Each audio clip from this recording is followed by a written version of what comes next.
দর্শক, আজকে একটি বিষয় নিয়ে আপনাদের সাথে কথা বলার জন্য উপস্থিত হয়ে গেছি। সেই বিষয়টি দেখা যায় যে অনেকেই লজ্জাজনিত কারণে বলতে পারেন না, আবার অনেকেই দেখা যায় যে হীনমন্যতায় ভুগে থাকেন। সেজন্য এই বিষয়টি নিয়ে কথা বলতেই চান না। তেমন একটি বিষয় নিয়ে আপনাদের সাথে কথা বলব। আমাদের সকলেরই একটি ব্যক্তিগত জীবন আছে। ব্যক্তিগত জীবনকে আমরা সকলেই চেষ্টা করি উপভোগ্যময় করে তোলার জন্য। আর সেজন্যই আপনার শরীরে বিভিন্ন ধরনের হরমোন যেগুলো আছে, সেই হরমোনগুলো কার্যকর ভূমিকা পালন করে থাকে। যেমন ডায়াবেটিস নিয়ন্ত্রণের ক্ষেত্রে ইনসুলিন একটি বড় ভূমিকা পালন করে। আবার থাইরয়েড হরমোনের ক্ষেত্রে দেখা যায় যে থাইরয়েড হরমোনের যদি শরীরে বিভিন্ন কমপ্লিকেসি দেখা দেয়, হাইপোথাইরয়েডিজম বা হাইপারথাইরয়েডিজম এই জাতীয় কমপ্লিকেসি দেখা দেয়। তো ঠিক সেভাবেই ছেলেদের শরীরে একটি হরমোন আছে, সেটিকে বলা হয়ে থাকে টেস্টোস্টেরন হরমোন।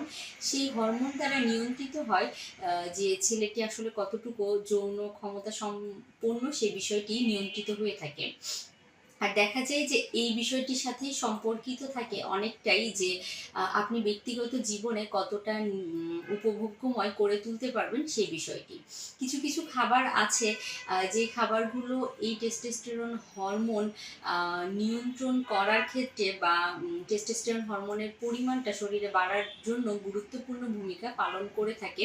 সেটি কিন্তু দেখা যাবে এই টেস্টোস্টেরন হরমোনের যে পরিমাণ আছে সেই পরিমাণটিকে বৃদ্ধি করলেই দেখা যাবে যে আপনি আপনার জীবনকে অনেকাংশে উপভোগ্যময় করে তুলতে পারবেন। কিন্তু কথা হচ্ছে, যদি জটিলতা অনেক বেশি হয়, অবশ্যই একজন বিশেষজ্ঞ চিকিৎসকের পরামর্শ নিয়ে ট্রিটমেন্ট গ্রহণ করতে হবে।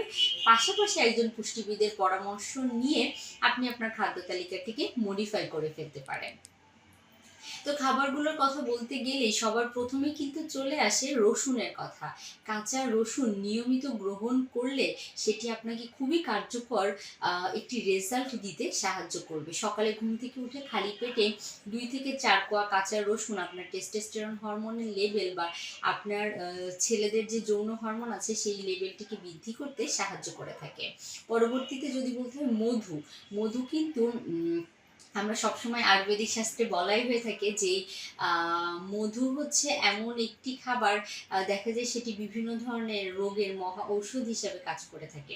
খাদ্য তালিকায় নিয়মিত মধু রাখতে পারেন। সকালে ঘুমের থেকে উঠে মধুর সাথে সামান্য পরিমাণ আদা কুচি দিয়ে আপনি জিহ্বা দিয়ে সেটিকে চেটে চেটে গ্রহণ করলে সেটি দেখা যাবে যে আপনার জন্য খুব ভালো বেনিফিটস বয়ে নিয়ে আসবে। পাশাপাশি জিঙ্ক জাতীয় খাবার যেমন গরু খাসির মাংস বা বিভিন্ন হাঁস মুরগির মাংস থেকে, ডাল থেকে, ডিম থেকে, এগুলো থেকে কিন্তু আমরা জিঙ্ক পেয়ে যেতে পারি। পাশাপাশি ওমেগা 3 ফ্যাটি অ্যাসিড সমৃদ্ধ যে সকল খাবার আছে, বিভিন্ন সামুদ্রিক মাছ, বিভিন্ন বাদাম, কাঠবাদাম, কাজু বাদাম, পেস্তা বাদাম, এই বাদামগুলো কিন্তু দেখা যায় যে টেস্টোস্টেরন হরমোনের লেভেল বৃদ্ধি করার ক্ষেত্রে গুরুত্বপূর্ণ ভূমিকা পালন করে। প্রতিদিন এক মুঠো বাদাম কিন্তু আপনার যেই ব্যক্তিগত জীবন বা যৌন জীবনকে আরও অনেক বেশি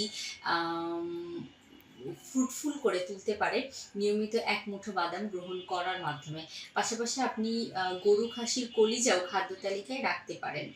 এছাড়া নিয়মিত প্রোটিন জাতীয় খাবার আপনাকে অবশ্যই খাদ্য তালিকায় একটি ভালো পরিমাণে গ্রহণ করতে হবে। A good sources of protein, first class protein জাতীয় খাবার খাদ্য তালিকায় রাখতে হবে। একটি ডিম, 1 গ্লাস দুধ অবশ্যই নিয়মিত গ্রহণ করার চেষ্টা করবেন। পাশাপাশি আপনাকে একটি স্ট্রেস ফ্রি লাইফ লিড করতে হবে, কেননা এই হরমোনটি অনেকটাই আপনার স্ট্রেসের সাথে সম্পর্কিত। সেজন্য চিন্তামুক্ত জীবন যাপন করার চেষ্টা করতে হবে। নিয়মিত শারীরিক পরিশ্রম বা ব্যায়াম করার মাধ্যমেও কিন্তু আপনি আপনার টেস্টোস্টেরন হরমোনের লেভেলটা অনেকাংশেই ব্যালেন্সে রাখতে পারেন। তো দর্শক, এই ছোটোখাটো টিপস গ্রহণ করার পাশাপাশি নিয়মিত পানি পান করার চেষ্টা করতে হবে, 10 থেকে 12 গ্লাস পানি। তাহলে দেখা যাবে যে এটি আপনার ক্ষেত্রেও কিছু বেনিফিটস বয়ে নিয়ে আসবে। আর একটি বিষয় মাথায় রাখতে হবে, অনেকেই ফলমূল শাকসবজি গ্রহণ করতে চান না। ফলমূল শাকসবজি অ্যান্টিঅক্সিডেন্টের খুব চমৎকার উৎস, যেটি আপনাকে ফিজিক্যালি অনেক ভালো ফিট রাখার জন্য সাহায্য করবে আর অ্যাক্টিভ রাখার জন্য সাহায্য করবে। খাদ্য তালিকায় আয়রন জাতীয় খাবার যেমন মাছ, মাংস, দুধ, ডিম, ডাল, বাদাম এগুলোও অন্তর্ভুক্ত করতে পারেন, যেটি আপনার ব্লাড ফ্লো ঠিক রাখতে সাহায্য করবে। তো দর্শক, এই টিপসগুলো মেনে চলার অবশ্যই চেষ্টা করবেন, তাহলে দেখা যাবে যে আপনি আপনার ব্যক্তিগত জীবনকে আরও বেশি উপভোগ্যময় করে তুলতে পারবেন। ধন্যবাদ।